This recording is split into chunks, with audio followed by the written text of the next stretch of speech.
Delta shipyard limited Kalurghat ইউনিটে LPG জাহাজের কাজ চলমান।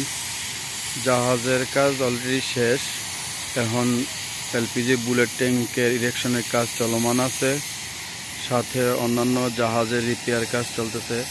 দেশের সার্বিক পরিস্থিতি পর্যালোচনার কারণে আপাতত নিউ বিল্ডিং কাজ বন্ধ আছে, তাই শুধু এখন রিপেয়ারটার দিকে একটু জোরদার করা হচ্ছে।